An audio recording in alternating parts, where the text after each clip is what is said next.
So there is an update to the Muslim cleric who was said to have killed his Facebook girlfriend.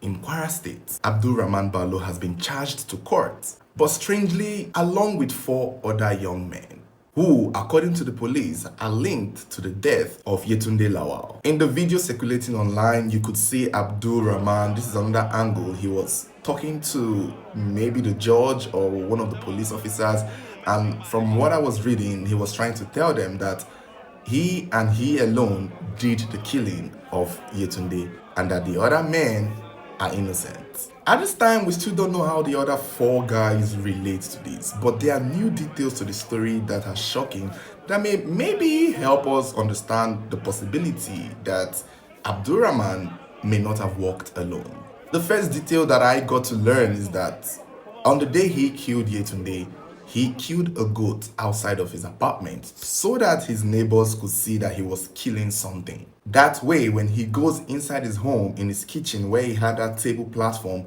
and he's hitting on the pieces of body, the neighbors can easily assume that he is killing a goat, which clearly shows that this guy had it all planned out. He knew what he was doing. Now, the second detail that is pretty shocking to me is the fact that people are saying in an attempt to recover her pieces of body that he had dismembered and disposed of, they learned that her head was traced to Ibadan. And this kind of paints a different narrative. We are made to believe that this young man killed this girl and then disposed of her in a trash bin because he was in a circumstance where she had asthma attack and died in his house. So therefore, how can he explain to us how her head was traced to Ibadan?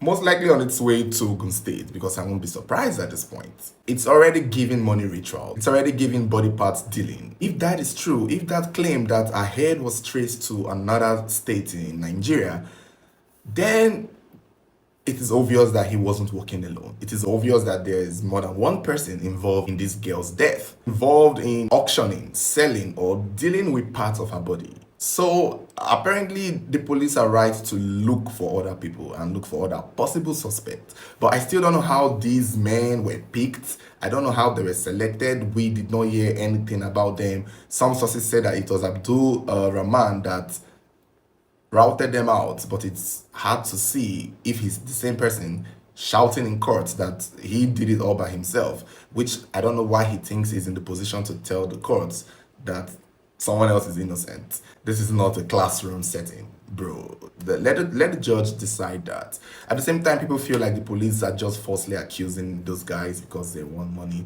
But I don't know. This is a serious case. I don't think the police will just pick up random guys and just for their personal gain. If everyone is watching, everyone is looking. So if those people are picked up and if they are innocent, I think it will come out eventually in court. So Abdurrahman, shut up. Shut up, shut up. Unless you want to tell us why her head is in Ibadan and her hands was in your kitchen. So even if these guys are not the ones like he's claiming, then who are the people who worked with you? Who did you sell the body parts to? Because we know you don't have a job, but you use a very big iPhone.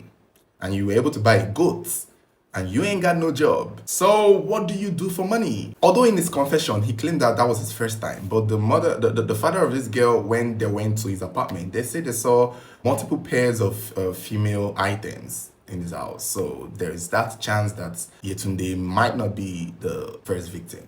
It's clear that this guy had people he was working with, or maybe he just did it. And the body part dealing is a business. So he just probably did it and called and be like, oh, you're looking for a human head, right? I got one. And one of those things. I think maybe the people he sold it to had no direct inclination to killing her. They probably don't know her. All they needed was just the human part, and he provided them.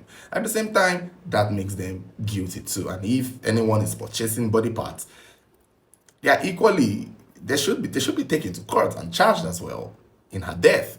Pretty much, that's my opinion. But you guys let me know your thoughts. Let me know what you think about this. Don't forget to like, share, subscribe, and stay following this channel for future updates.